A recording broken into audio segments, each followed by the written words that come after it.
I can hear it out there, that heavy breathing. But the door is closed. It can't get in.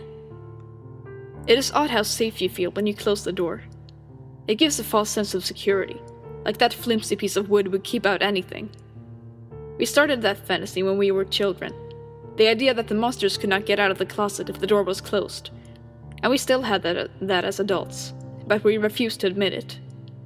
For me, that fantasy has been dispelled for some time. I was sitting in my room on my computer, doing nothing really. Bored, I decided to listen to some music to pass the time.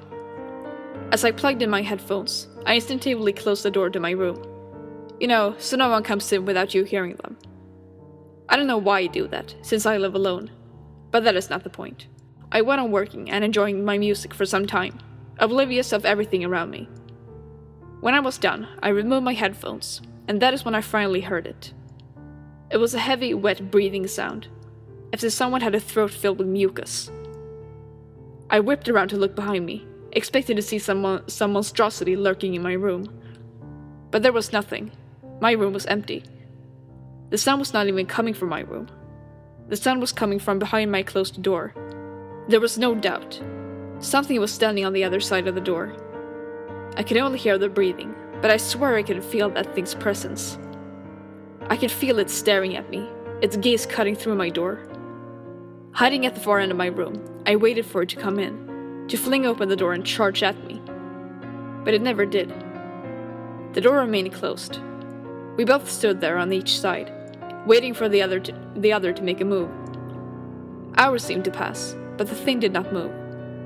It just stood there, breathing. I could not wait any longer. My curiosity won out. I just had to know what was on the other side.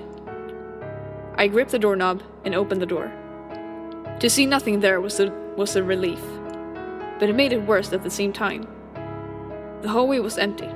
The only sign of its presence was the sound of loud, clumsy footsteps fading in the distance. For a moment I thought it was possibly a joke, but my house was sealed and locked.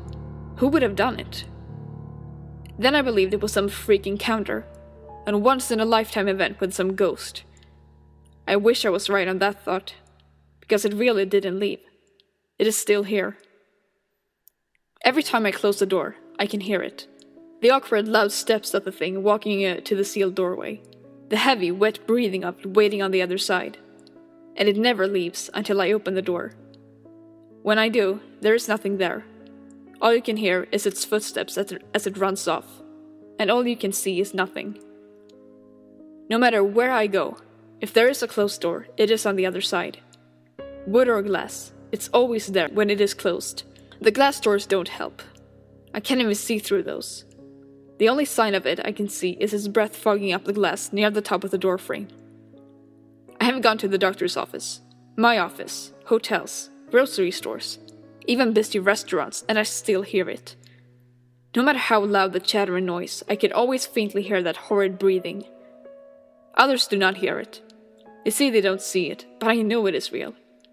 It stands outside my door at night while I sleep, waiting for hours. When I wake up, I find triangular depressions in my carpet. They are never coming or going, just 2 footprints right outside my door. I know it's real. Every time I open the door, I imagine seeing its face out there. One of these times, it will happen. The door will swing open and I will see it. I know I will. At last I will finally see the thing that has given me so much grief. On the day that happens, I don't know if I will feel fear or relief.